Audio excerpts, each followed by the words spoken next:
We can use the tops of these plastic bottles to make circle cutouts in our dough. Try different bottles for different shapes and sizes.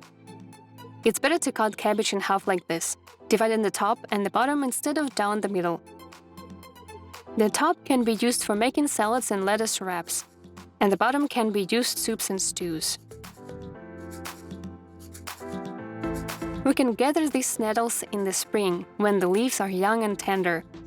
Make sure to wear gloves when handling them.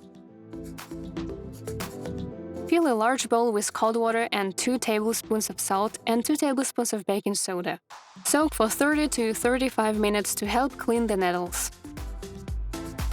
This method also works for other greens like spinach, dill, or parsley. Rinse the greens under running water and lay them out to dry on a towel. We can use these nettles to make soups and teas, or we can dry them to use at a later date. Spread them out in a single layer on a towel and let dry for a couple of days in a cool, dark place. We can also use an electric dryer like this one. From here, we can store the nettles in a sealed glass container. Alternatively, we can store them in a paper bag.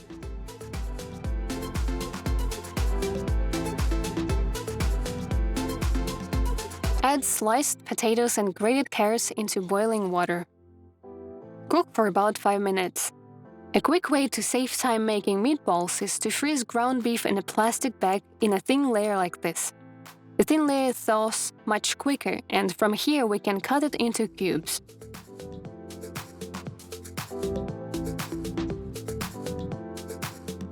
We can drop the frozen cubes into our soup.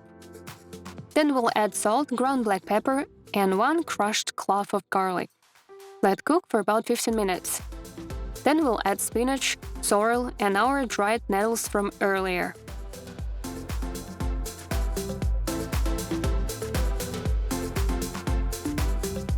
We can chop the nettles up a bit by using some scissors.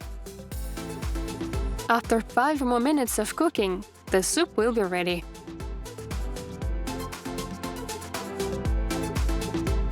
Serve the soup with boiled egg and a bit of sour cream. Our next recipe will start by pouring some gelatin into this cold chicken broth. Then heat it up to dissolve the gelatin. Then place it in the fridge until cold. We love receiving comments from our subscribers about new tips and recipes that we can use for our channel. Thank you so much!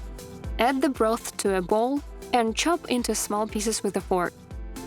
In a separate bowl, we'll add lean ground beef, chopped onions, ground black pepper, and cumin. Mix thoroughly. Next, we'll add the chicken broth to the meat. This will give our meat filling a rich and juicy flavor.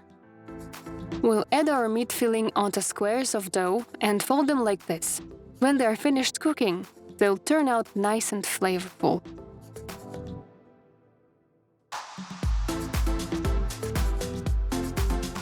Amazing! Delicious! Sometimes we can eat the entire avocado in one sitting. So that's what I do. Start by peeling the avocado, then place it in a bowl to mash it with a fork. We can add lemon to keep it from browning. And we can also add spices to taste like salt, pepper, garlic powder, and dried oregano. Mix to incorporate the spices. Now we'll add the puree into an ice cube tray and freeze. Then we can use as many cubes as necessary, just let them thaw. A great breakfast option is to add the avocado onto a slice of toast, topped with egg and a sprinkle of raspberry salt.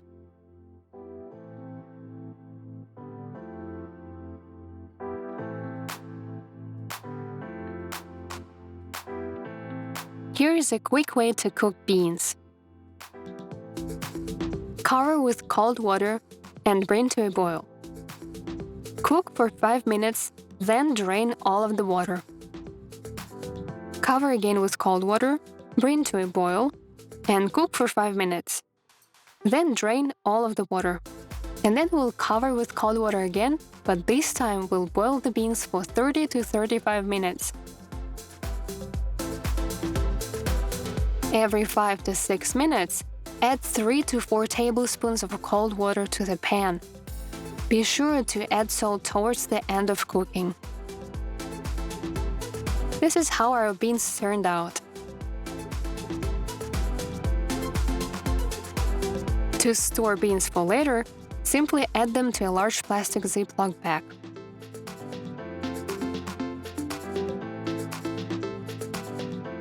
Then flatten them out and divide them into quarters for easy separation. Here is a tasty treat we can make at home called chocolate butter. We'll add butter that's been warmed to room temperature, cocoa powder and sweetener, and then blend everything together in the food processor. Now we can transfer the chocolate butter into an appropriate container to place in the fridge until it solidifies. Add chocolate butter to toast with fresh cut fruit for a tasty snack.